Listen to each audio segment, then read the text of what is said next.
The orc girl had been standing in the shallow ford since dawn, her bare feet planted on the smooth river stones, her hand resting on the carved walking staff that served as both her support and her mark of authority. And when Garrett Easton first saw her there, knee-deep in the cold water with her green skin gleaming in the early light, he thought she was the strangest and most captivating thing he had ever encountered on any road in all his years of wandering.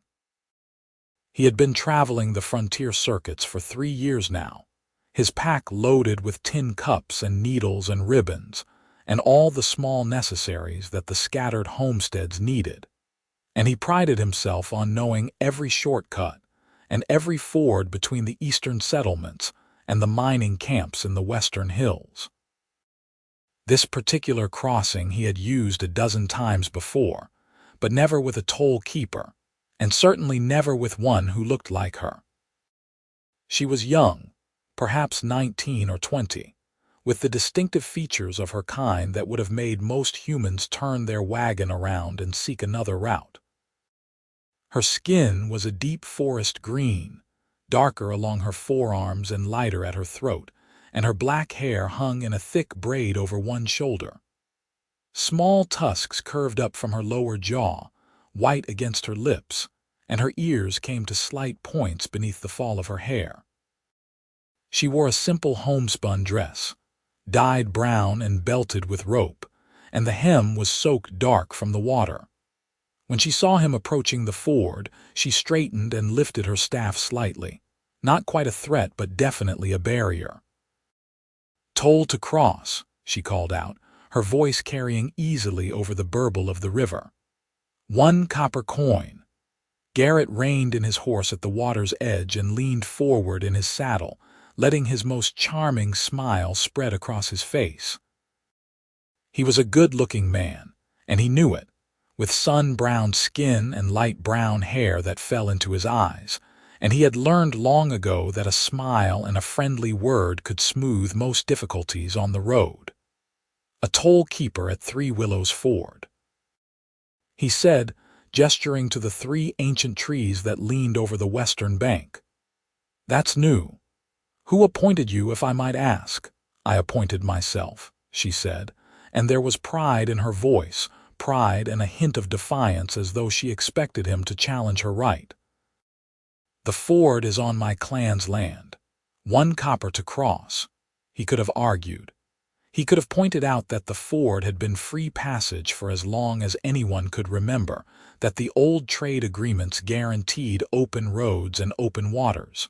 He could have made a fuss. But there was something about the way she stood there, staff in hand and chin lifted, that made him want to do nothing of the sort. "1 copper seems a fair price for such a fine ford," he said instead, reaching into his purse. "And for the pleasure of meeting its keeper." He flicked the coin into the air, and she caught it with surprising speed, her fingers closing around it before it could fall into the water. For just a moment her expression softened, surprise and something that might have been gratitude flickering across her face, and then she stepped aside and gestured him through with her staff. The water was cold even through his boots as his horse picked its way across the stony bottom, and when he reached the far side he turned in his saddle and called back. "What's your name, toll keeper?" She hesitated, as though she had not expected the question, and then she answered, "Zara." "Zara," he repeated, tasting the shape of it. "I'm Garrett. I'll be back this way in a week, so I'll see you again." "If you cross, you'll pay," she said, but there was less edge in her voice now. He touched his hat to her and rode on, and he found himself thinking about her green skin and her small tusks, and the way she had caught that coin all through the day as he visited the scattered farms and showed his wares. When he returned a week later, she was there again, staff in hand, standing watch over the ford in the late afternoon light. This time, when he approached, she almost smiled, just a quick quirk of her lips before she schooled her expression back to seriousness. "Toll to cross," she said. 1 copper coin. A steep price for a poor peddler, he said, but he was already reaching for his purse. You'll have me bankrupt if I keep using this road. There are other roads, she said, but she said it lightly, almost playfully.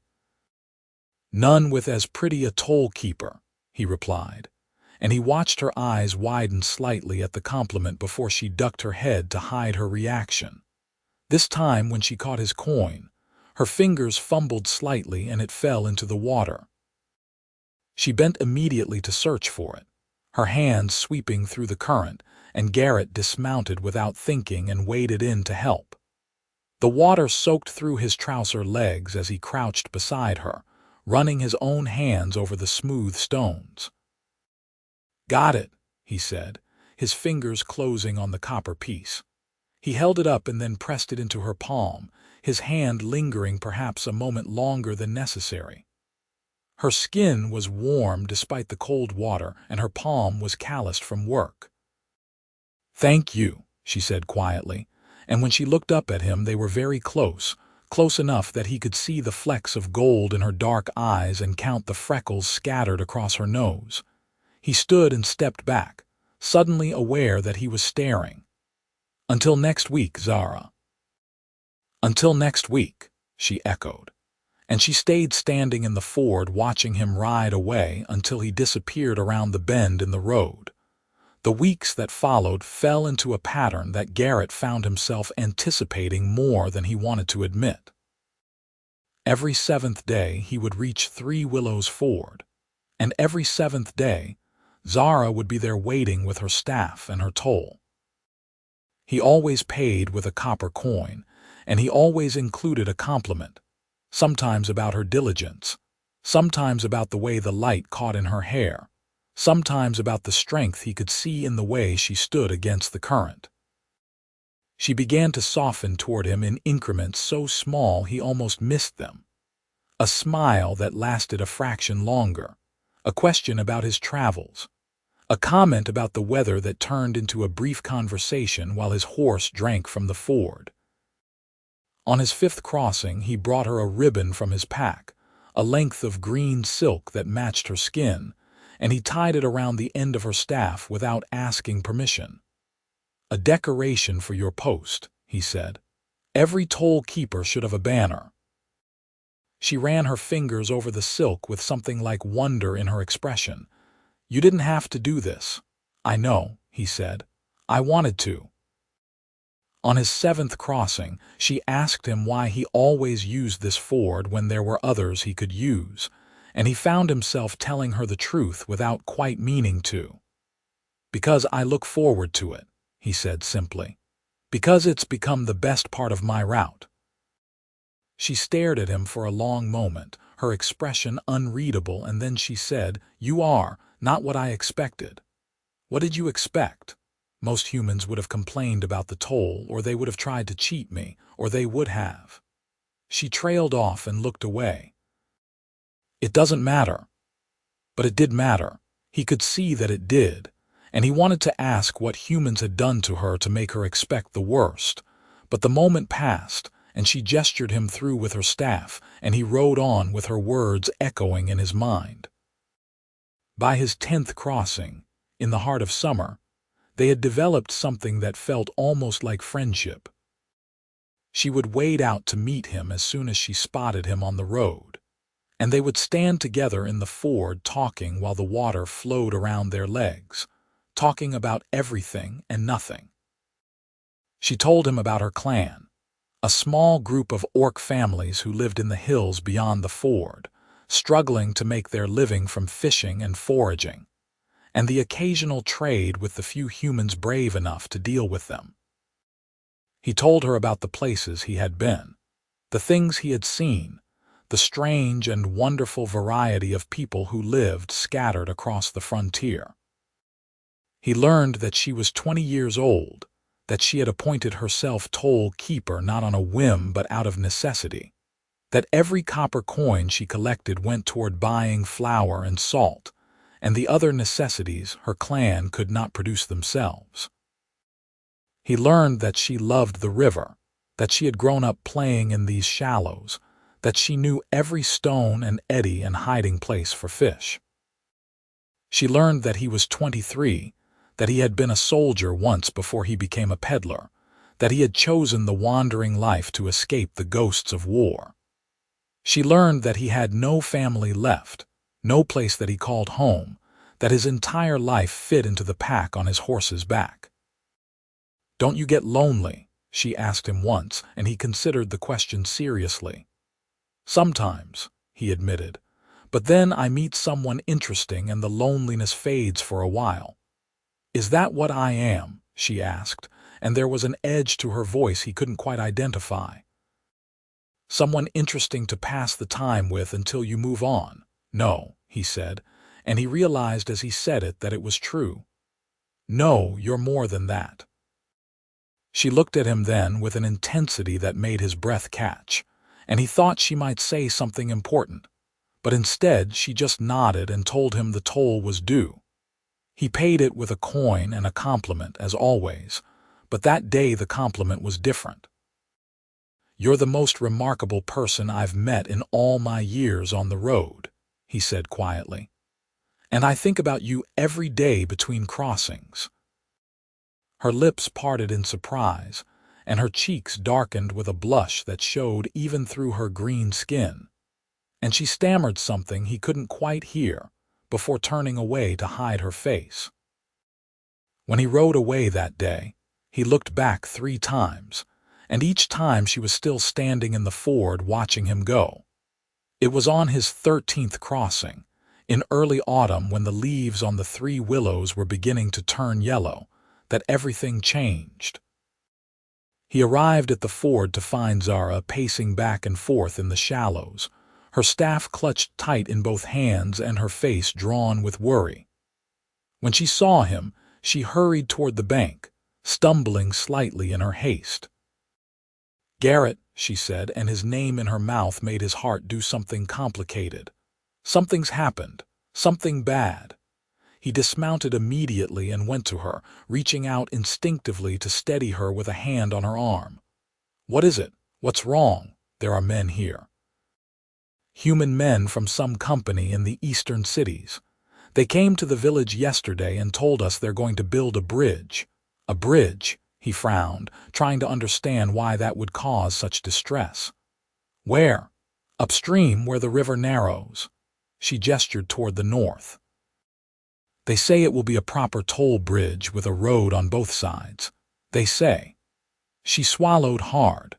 "They say they have a charter from the territorial governor giving them the right to build it and charge tolls." Garrett's frown deepened.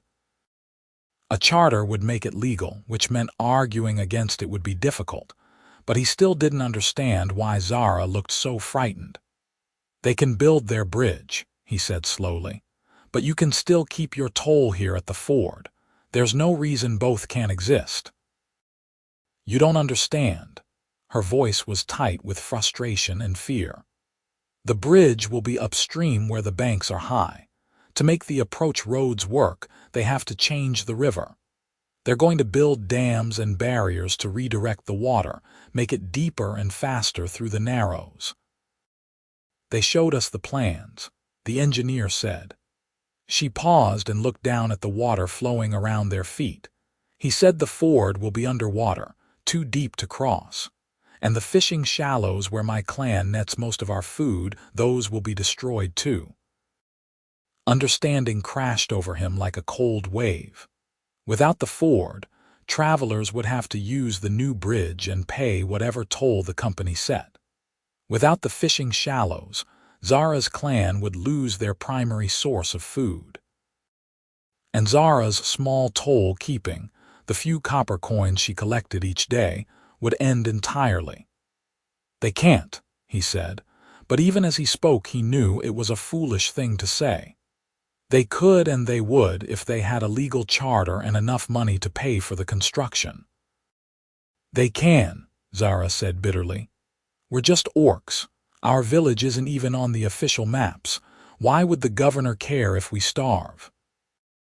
He wanted to argue, to insist that there were laws and protections, but he had been a soldier and he had been a peddler, and he knew how little those laws meant when they ran up against money and power, and the casual disregard that most humans had for orc lives. "When do they start building?" he asked. "They said 6 weeks. They're waiting for equipment and materials to arrive from the east." She looked up at him, and there was something desperate in her eyes. "I don't know what to do." The clan elders tried to protest, but the company men just laughed.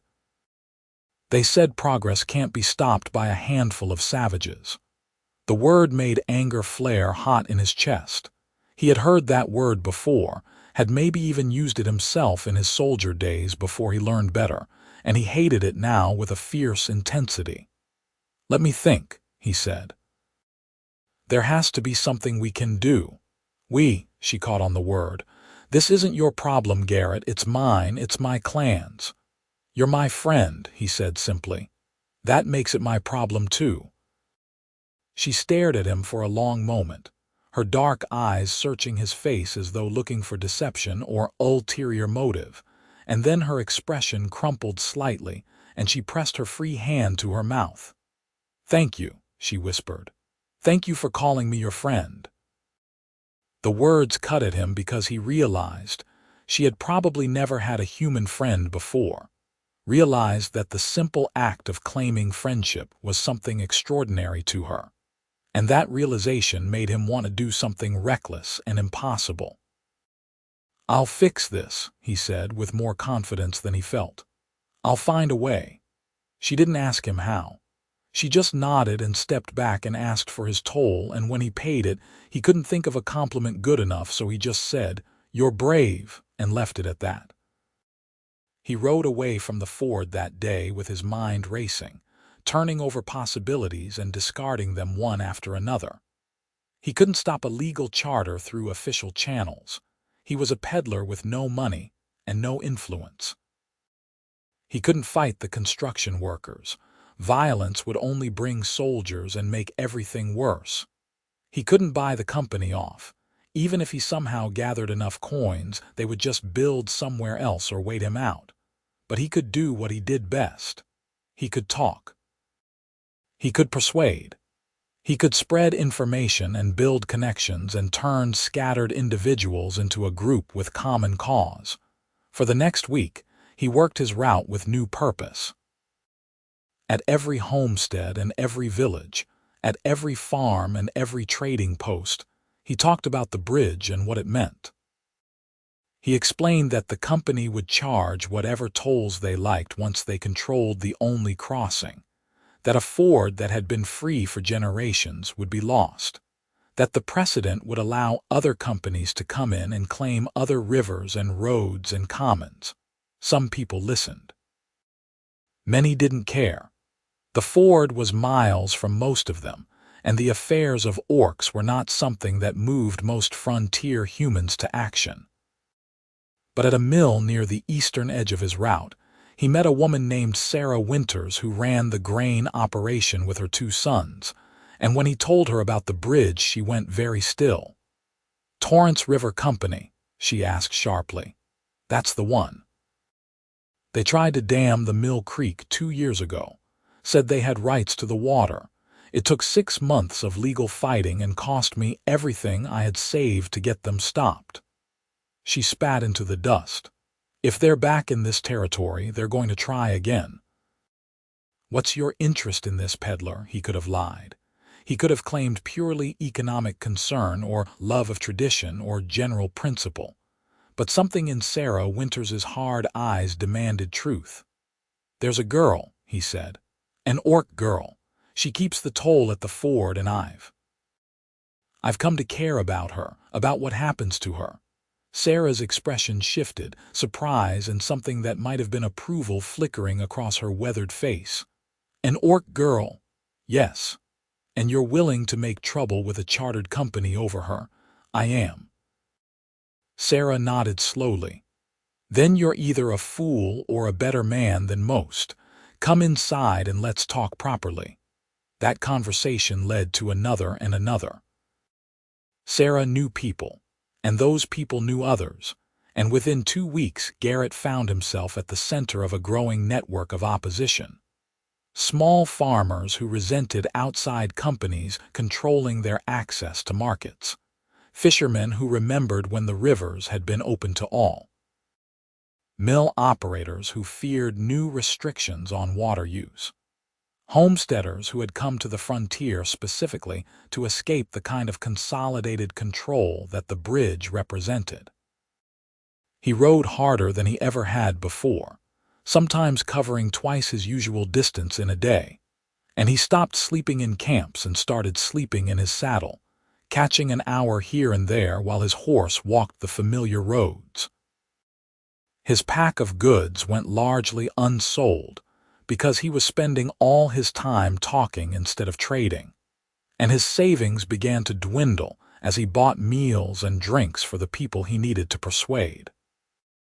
When he returned to the ford 2 weeks later, exhausted and wind-burned and running on stubborn determination more than energy, Zara took one look at him and waded out of the water to grab his horse's bridle. "You look terrible," she said bluntly. "What have you been doing?" "Working," he said, and then he half fell out of the saddle and she caught him with surprising strength. She made him sit on the bank and drink from her water flask while she unsaddled his horse and hobbled it to graze. And then she sat beside him and waited for him to explain. He told her everything. The meetings, the conversations, the slow-building coalition of settlers and traders who were willing to oppose the bridge. He told her about Sarah Winters and her legal experience, about the fishermen who had promised to testify about the damage the river modifications would cause, about the trade association that was considering filing a formal protest with the territorial government. "It's not enough yet," he admitted, "but it's a start, and I think we might actually have a chance." Zara was quiet for a long time, staring out at the water flowing past the ford. When she finally spoke, her voice was thick with emotion. "Why are you doing this?" "Don't say because we're friends. I know there's more to it than that." He could have deflected, could have made a joke or changed the subject, but he was too tired for deception, and he was beginning to suspect that his feelings had been obvious for weeks anyway. "Because somewhere between the first crossing and today, I fell in love with you," he said quietly. "And I can't stand the thought of that bridge taking away everything you've built here, taking away the place where I met you." She turned to look at him with wide eyes, and he watched a dozen different emotions flicker across her face too quickly for him to identify them all. "You love me?" she asked, and there was disbelief in her voice, disbelief in something that might have been hope. "Yes, I'm an orc. I know. People will say horrible things about both of us. I know that too." She reached out slowly and took his hand, lacing her fingers through his, and he looked down at their joined hands, her green skin against his brown, and felt something settle into place in his chest. "I think I love you too," she whispered. "I think I've been falling for weeks and I didn't have a word for it until now." He lifted her hand to his lips and kissed her knuckles, and she made a small surprised sound that turned into a laugh. "You should rest," she said. "You're going to fall over if you try to ride any farther. I need to keep moving. There's still so much to do. The work can wait one day. You're no good to anyone if you collapse." She stood and pulled him to his feet with effortless strength. "My village is just an hour's walk upstream. Come and rest properly and eat properly, and then you can go back to saving my ford." He wanted to argue, but he was swaying on his feet, and she was right. So he nodded and gathered his horse and let her lead him along a narrow path that followed the river into the hills. Her village was small, just a dozen buildings clustered in a clearing, but it was neat and well-maintained, and the orcs who watched them approach showed more curiosity than hostility. Zara led him to a house near the center, a sturdy structure of logs and stone, and called out as she pushed open the door, "Grandmother, I've brought a guest." The woman who emerged from the back room was ancient, her green skin gone gray with age and her tusks worn smooth, but her eyes were sharp as she looked Garrett up and down. "This is the human boy you've been talking about?" she asked in a creaky voice. "I'm Garrett Easton, madam," he said, pulling off his hat respectfully, "and I'm grateful for your hospitality." The old woman made a non-committal sound and then waved toward the table. "Sit before you fall. Zara, get him food." Zara moved around the small kitchen with easy familiarity, and within minutes she had put together a meal of bread and fish and roasted vegetables that made Garrett's mouth water. He ate while the grandmother watched him with unnerving intensity, and when he was finished, she finally nodded. "You have honest eyes," she pronounced. "Zara says you're trying to help us. Is that true?" "I'm trying," he said. "I can't promise I'll succeed, but I'm doing everything I know how to do." "And what do you want in return?" The question was sharp, suspicious, and he understood why. She was protecting her granddaughter, protecting her clan, and in her experience humans probably always wanted something. "I want the Ford to stay," he said honestly. "And I want Zara to be happy, that's all. You love her." The grandmother asked it bluntly, as though love were a commodity to be examined and valued. "Yes, madam." The old woman looked at Zara, who had frozen in place with her hands wrapped around a pottery cup, her cheeks dark with that blush that showed through green skin. "And you, girl? How do you feel?" "I love him too, grandmother," Zara said quietly. "I know it's strange. I know people will say things, but I do." The grandmother was silent for a long moment, and then she sighed deeply. "Then you're both fools, but you're honest fools, and that's worth something. You can rest here, human boy. But tomorrow you go back to your work and you don't stop until the Ford is saved or there's no hope left." "Understood, understood," Garrett said. They gave him a pallet in the corner of the main room, and he slept for 12 hours straight, so deeply that he didn't even dream. When he woke, Zara was sitting beside him with her hand resting lightly on his shoulder, and the late afternoon light was streaming through the windows. "You snore," she said, but she was smiling. "Sorry. Don't be. It was nice having you here." She hesitated and then added, "Grandmother says you can come back any time. She likes you, even though she won't admit it." He sat up and ran his hands through his hair, feeling more human than he had in days. "I need to get back on the road." "I know. But first, eat again. You're too thin." He couldn't argue with that, so he ate the breakfast she put in front of him, and then he gathered his things and prepared to leave. At the door, Zara caught his hand. "Be careful," she said. "The company men won't like what you're doing. I'll be careful and come back." "Come back as soon as you can." "I will." She kissed him then, quick and awkward and perfect, her small tusks bumping against his lips in a way that made him smile. When she pulled back, she looked flustered and pleased, and he couldn't resist kissing her again, slower this time, his hand cupping her cheek. "I'll come back," he promised, "and I'll save the Ford, I swear it." He rode out of the village with her grandmother's blessing and Zara's kiss, still warm on his lips, and he threw himself back into the work with renewed energy. The opposition to the bridge was growing, but it was scattered and disorganized, dozens of individuals with grievances but no unified voice.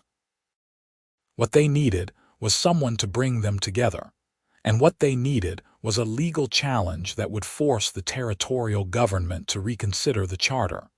Sarah Winters became his unlikely ally in this. She had connections to a lawyer in the territorial capital, a man who had made his name defending small holders against land companies, and she used every favor she had to get him interested in the case. "He says he'll look at it," she told Garrett when they met at her mill 3 weeks after that first conversation. "But he needs evidence that the charter was improperly granted. He needs proof that the environmental impact wasn't properly assessed, or that the rights of existing settlers are being violated. How do we get that? You gather testimonies. You get every fisher and farmer and traveler who uses that ford to write down what it means to them, what they'll lose if it's destroyed. You get the Orc clan to document their fishing rights, how many generations they've used those shallows. You make it clear that this isn't just about one ford, it's about the principle of common access to natural resources. It sounded simple when she said it like that, but Garrett knew it would be anything but. Getting frontier folk to write formal testimonies, getting orcs to trust the legal system enough to participate, getting everything organized and submitted before the 6-week deadline ran out. It would take everything he had. But he had made a promise, so he did it. He spent the next 2 weeks riding a circuit that covered more than 300 miles, stopping at every settlement and every isolated homestead.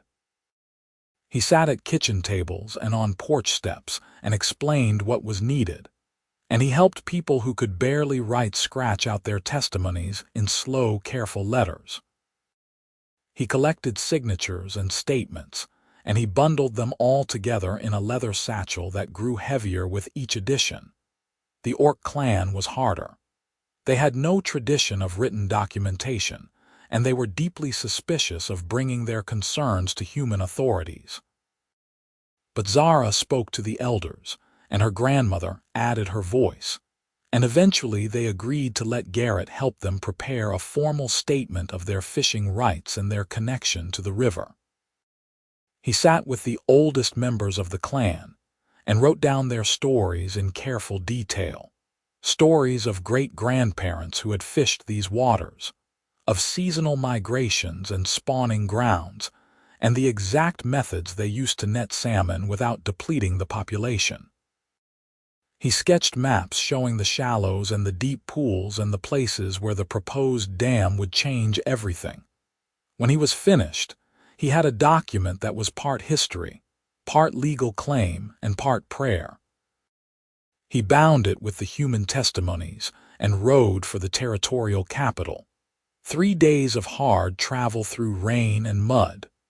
The lawyer Sarah had contacted was a tall, thin man named Marcus Drummond with ink-stained fingers and a sharp, cynical mind.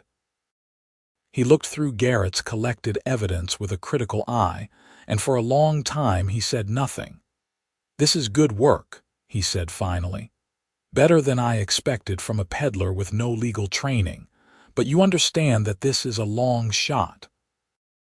The Torrance River Company has money and influence, and the territorial governor has a habit of favoring development over conservation." "I understand," Garrett said, "but I have to try." Because of the orc girl Sarah mentioned, Garrett met his eyes steadily, because it's the right thing to do. "And yes, because of her too." Drummond smiled slightly. "At least you're honest about it. All right, I'll take the case. I can't promise we'll win, but I'll give it my best effort. That's all I can ask." The legal challenge was filed 4 days before the Torrance River Company was scheduled to begin construction. Garrett rode back to the ford with the news, arriving just after dawn to find Zara at her usual post, staff in hand, watching the road.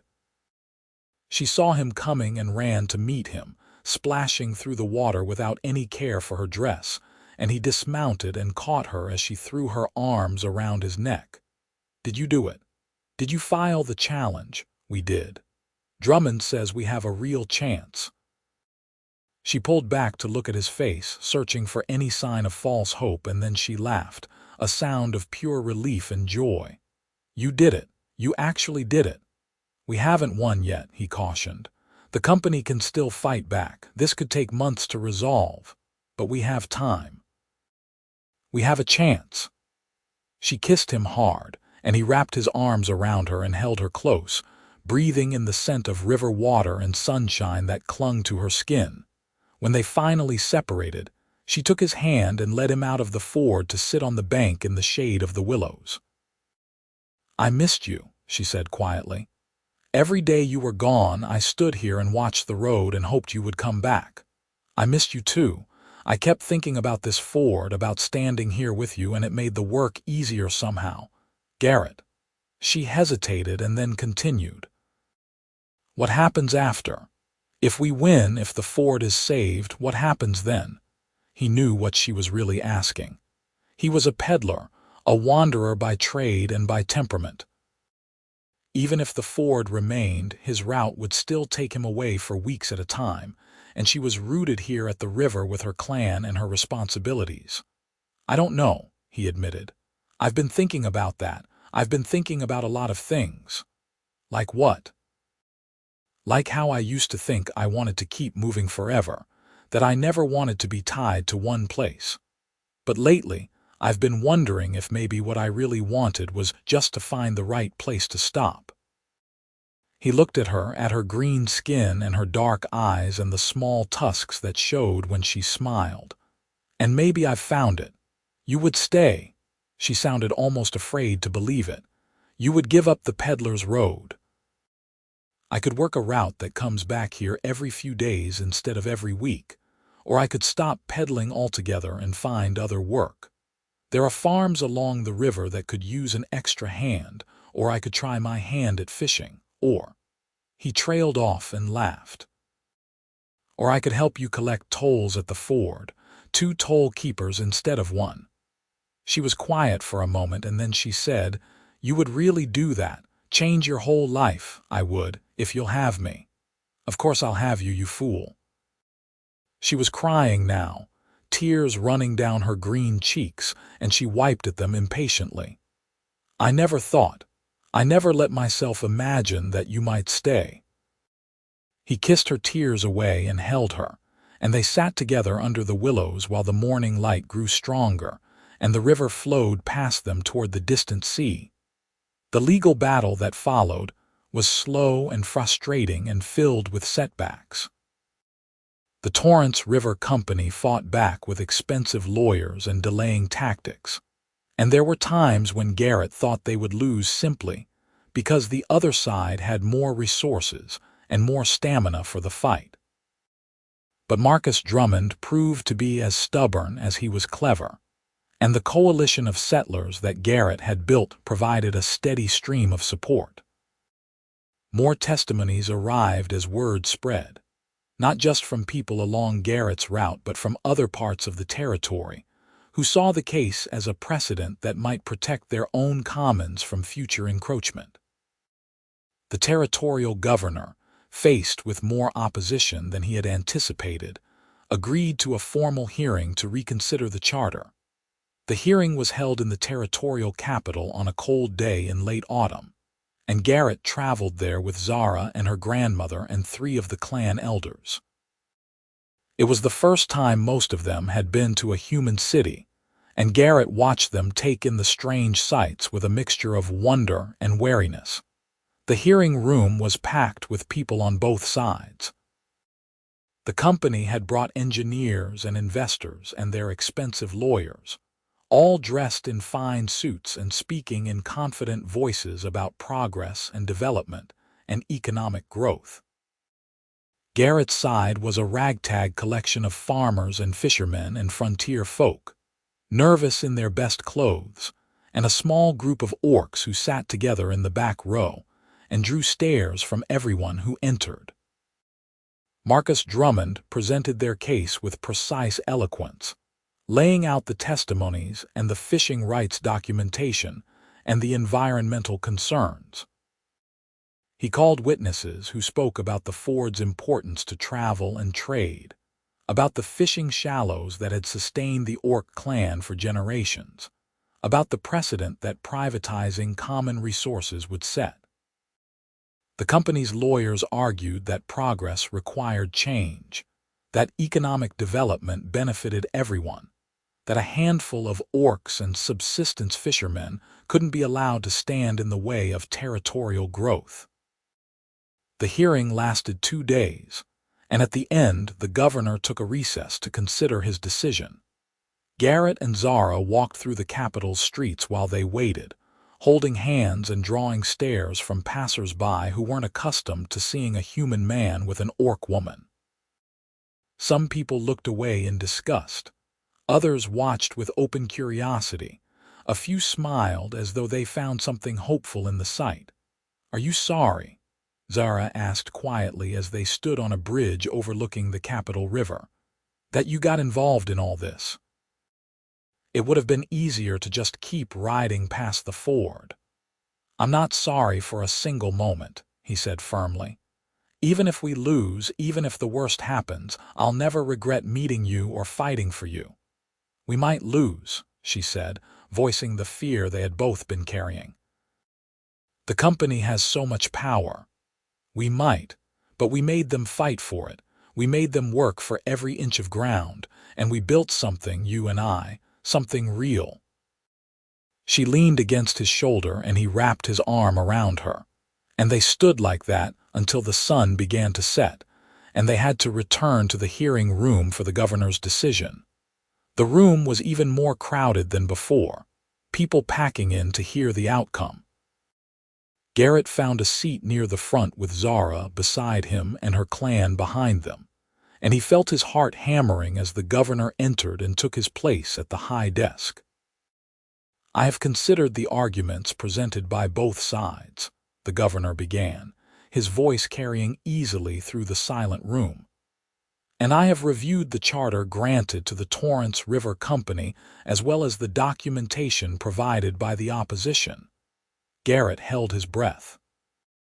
"It is clear that the charter was granted without adequate consideration of the existing uses of the ford and the fishing grounds. The environmental impact was not properly assessed, and the rights of long-standing settlers, both human and orc, were not given due weight." A murmur ran through the room, and Garrett felt Zara's hand tighten on his.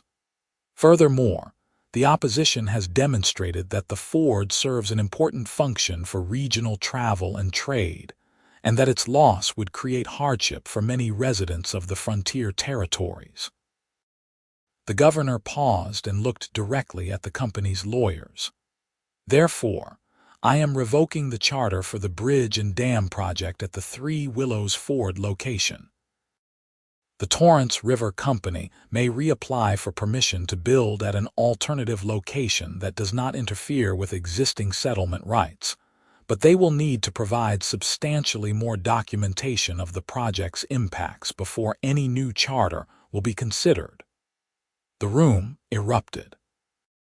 The company's lawyers were on their feet protesting, and the settlers were cheering, and through it all Garrett could hear Zara laughing and crying at the same time. He turned to her, and she threw herself into his arms, and he held her while the chaos swirled around them. They had won. Against all odds, against power and money and the usual way things worked, they had actually won. The celebration lasted all through the night. The settlers who had traveled to the capital for the hearing gathered at a tavern near the river and bought round after round of drinks. And even the tavern keeper, who had initially looked skeptical about serving orcs, was caught up in the spirit of the victory and joined in the toasts. Garrett found himself the subject of more attention than he knew how to handle, with people clapping him on the back and shaking his hand and telling him what a fine thing he had done. But his eyes kept drifting to Zara, who sat at a table with her grandmother and clan elders, and he saw in her face a peace he had never seen before. When the party finally wound down in the early hours of the morning, he walked her and her family back to the cheap rooming house where they were staying. At the door, she kissed him good night and then whispered, "Come to the ford in 2 days. I have something I want to tell you." "Tell me now," he said, but she shook her head. "At the ford, where it all began," he agreed, and he spent the next 2 days riding back to the Three Willows Ford in a state of pleasant anticipation, mixed with curiosity about what she wanted to say. When he arrived at the ford, the first snow of winter was beginning to fall, light flakes drifting down from a gray sky. Zara was waiting for him in her usual spot, staff in hand, and when she saw him she smiled so brilliantly that he forgot the cold. "Toll to cross," she called out, but there was something different in her voice, something playful and nervous at the same time.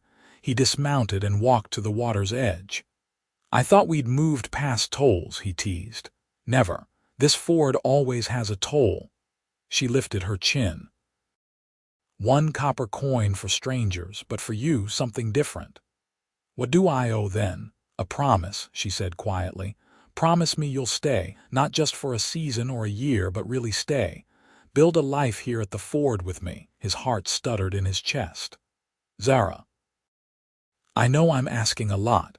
I know you've been a wanderer all your adult life, but I want to wake up every morning knowing you'll be here.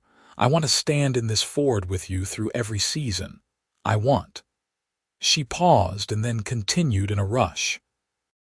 "I want to marry you, Garrett Easton, if you'll have me." He stood frozen for a moment, stunned by the sudden proposal, and then he started to laugh, a sound of pure joy that echoed off the water. "Yes," he said, wading into the ford fully clothed, his boots filling with icy water as he reached for her. "Yes, I'll marry you. I'll stay forever if you want me to." She dropped her staff and caught him in a fierce embrace, and they stood together in the shallows while the snow fell around them, and the river flowed past, indifferent to human and orc concerns but witness to their promise all the same. They were married 3 weeks later at the winter solstice, in a ceremony that combined human and orc traditions in a way that satisfied both families. Sarah Winters came, and Marcus Drummond made the trip from the capital, and a surprising number of the settlers Garrett had visited during his circuit turned out to witness the unlikely wedding. The ceremony was held on the bank of the ford, with the 3 willows standing as silent witnesses. Zara wore a dress of blue cloth that Garrett had traded half his remaining savings for, and she had flowers woven into her black hair despite the winter cold. Garrett wore his best shirt and the new vest that Sarah had given him as a wedding gift, and he couldn't stop grinning like a fool. The clan elders spoke blessings in the Orcish tongue, and a traveling priest who happened to be passing through recited the human marriage rites. And then Garrett and Zara clasped hands and made their promises to each other in words they had written themselves. "I promise to stand by your side," Garrett said, his voice carrying over the sound of the river. "Through whatever comes. I promise to love you for exactly who you are with no wish to change a single thing. I promise to make this ford and this river and this place our home for as long as we both live." "I promise to trust you," Zara said, and there were tears on her cheeks. "Even when trust is hard, I promise to love you without fear, without shame, without doubt. I promise to build a life with you that honors both our peoples, and to never let anyone make us feel less than we are." They sealed their promises with a kiss, and everyone cheered, human and orc voices mingling in approval. And for a moment, it felt like something larger than just 2 people getting married. It felt like proof that the walls between their kinds could be crossed, that love could bridge even the deepest divides. The celebration afterward was raucous and joyful, with food and drink and dancing that lasted until the early morning hours. Garrett danced with his new wife under the stars, and with Sarah Winters, who told him he was a lucky fool, and with Zara's grandmother, who was surprisingly spry for her age. When the party finally ended and the guests had departed or collapsed in exhausted sleep, Garrett and Zara walked to the small house that the clan had helped them build just upstream from the ford. It was simple, just 2 rooms and a hearth, but it was theirs, and when they closed the door behind them, it felt like the whole world narrowed down to just the 2 of them. "Are you happy?"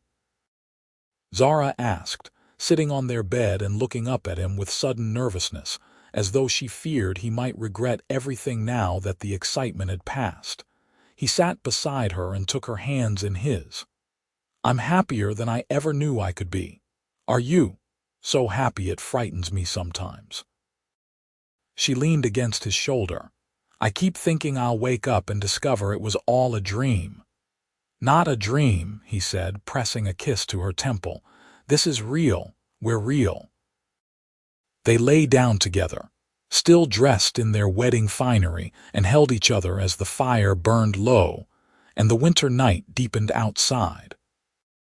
Eventually, they undressed with shy awkwardness and came together in warmth and intimacy, learning each other's bodies with gentle exploration. And when they finally fell asleep in a tangle of limbs and blankets, Garrett thought that he had finally found what he had been searching for all those years on the road. The winter that followed was hard in the way that frontier winters always were, with heavy snow and bitter cold that made travel difficult and game scarce. But Garrett and Zara weathered it together in their small house, sharing work and warmth and the quiet contentment of new marriage. Garrett gave up the peddler's trade entirely and turned his attention to helping the Orc clan improve their fishing operations. His experience as a trader meant he knew how to preserve fish for sale, how to smoke and salt, and pack them for transport to distant markets. By the time spring arrived, they had established a small but profitable trade sending smoked salmon to settlements throughout the region. Zara continued to keep her toll at the ford, though now Garrett often stood with her, and travelers quickly learned that the crossing was overseen by an unusual partnership. Some still balked at paying a toll to an Orc woman, but with Garrett at her side, the complaints were fewer, and the coins that clinked into their collection box were enough to help support both the clan and their own small household. As the snow melted and the ford ran high with spring runoff, Zara began to show the first signs of pregnancy. Her grandmother noticed first, taking one look at her and nodding with satisfaction. "About time," the old woman said. "Thought you two would take longer given how different you are." Garrett felt a complicated mix of joy and terror at the news. He had not seriously thought about children, had not considered what it would mean to raise a child who was half human and half orc in a world that still viewed such unions with suspicion. But Zara was radiant with happiness, and he found that his fears couldn't stand up against her joy. "A baby," she said, her hands resting on her still flat belly. "Our baby. Are you pleased?" "I'm terrified," he admitted. "But yes, I'm pleased. I'm more than pleased." They prepared through the spring and summer, gathering supplies and fixing up the house, and listening to advice from every mother in the clan. Garrett built a cradle from river willow, and Zara sewed blankets from cloth he traded for, and they argued happily about names and worried together about all the things new parents worried about. The baby was born on a warm evening in late summer, just as the sun was setting over the ford. The birth was long and difficult, and Garrett paced outside the house while the clan women attended Zara inside, and he thought he might go mad with fear before it was over. But then he heard a baby's cry, strong and healthy, and one of the women called him in to meet his son. The baby was small and perfect, with green-tinged skin lighter than Zara's, no visible tusks yet though they might come in later, and a shock of dark hair. His ears had slight points, and when he opened his eyes Garrett saw they were brown like his own. "He's beautiful," Garrett whispered, taking the baby carefully in his arms. "He's perfect." "What should we name him?" Zara asked, exhausted but smiling. They had discussed names endlessly, but now that the moment was here, Garrett found that he already knew. "Logan," he said. "Logan Easton." Zara repeated the name softly and then nodded. "Logan. Yes, that's right." Logan grew quickly, as half-orc babies apparently did, and by his first birthday he was walking and babbling and getting into everything. He had his mother's curiosity and his father's charm, and he was loved fiercely by the entire clan who treated him as their own. 2 years after Logan's birth, Zara became pregnant again, and this time she gave birth to another boy with the same mix of human and orc features. They named him Isaac, and he proved to be quieter than his brother but just as loved. The years passed in a blur of work and family, and the slow, steady building of a life.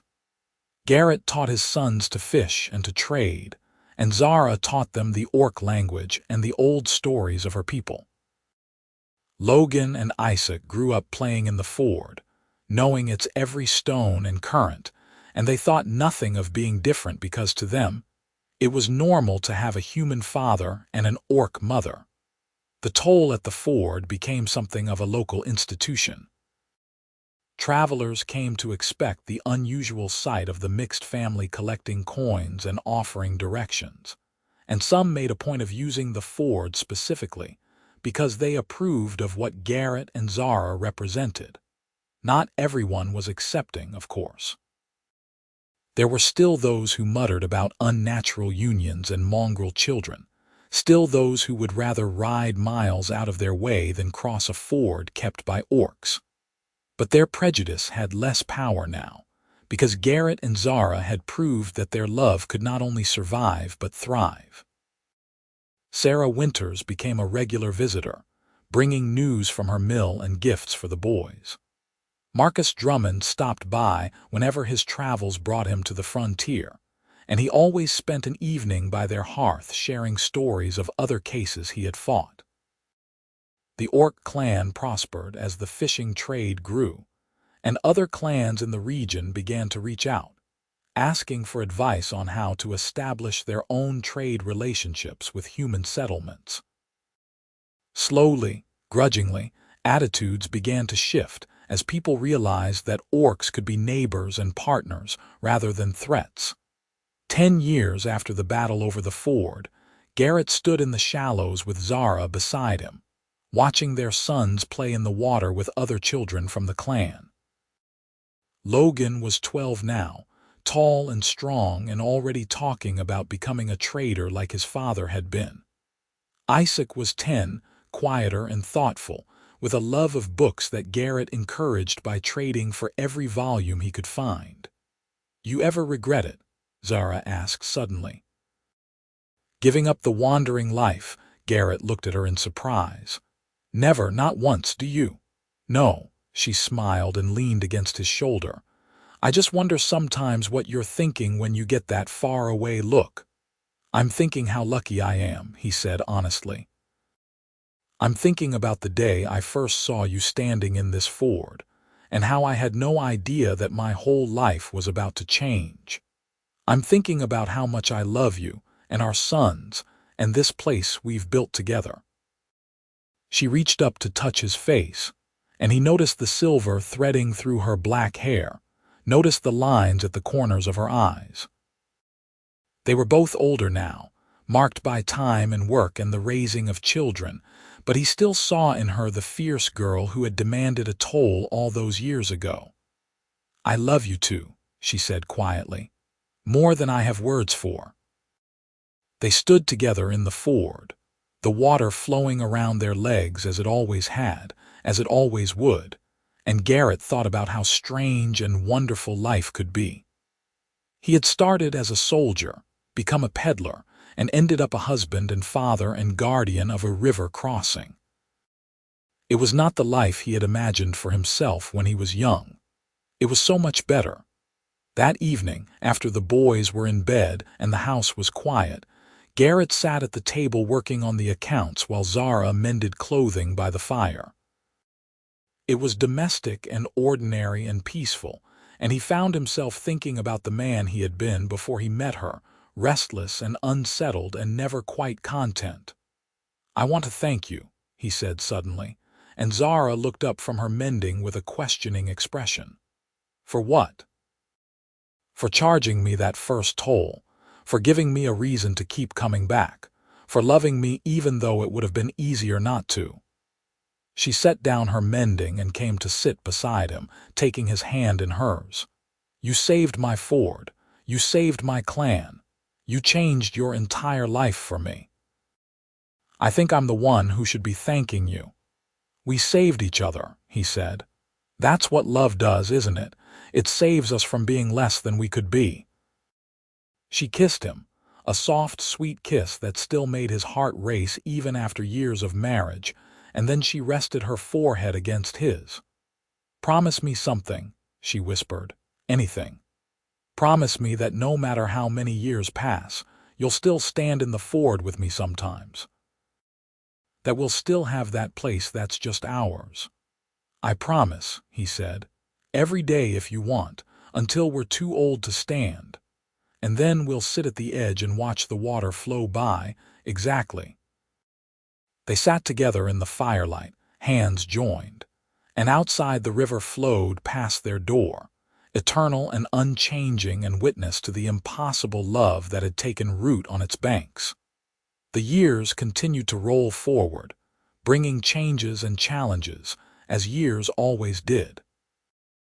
Logan eventually left to become a trader, following in his father's footsteps, but forging his own path, traveling routes that connected orc and human settlements in ways that had never existed before.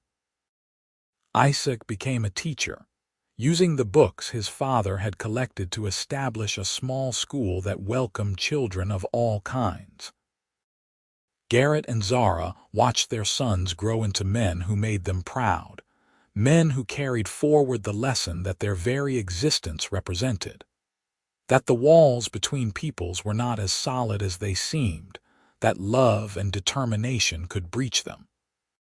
More children were born to other mixed couples in the region, inspired by the example Garrett and Zara had set, and gradually the sight of half-orc children playing in frontier villages became less shocking and more accepted.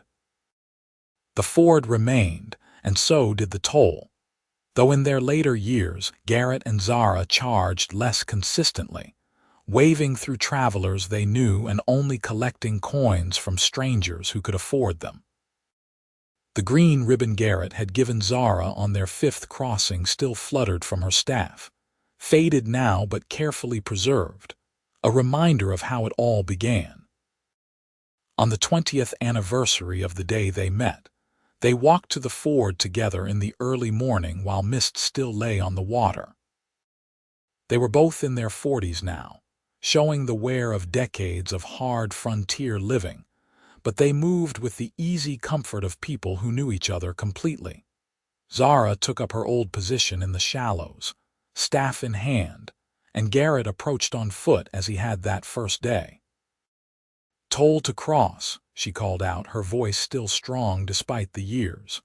"What do I owe?" he asked, playing along with the familiar game. "A compliment," she said, "the finest one you can think of."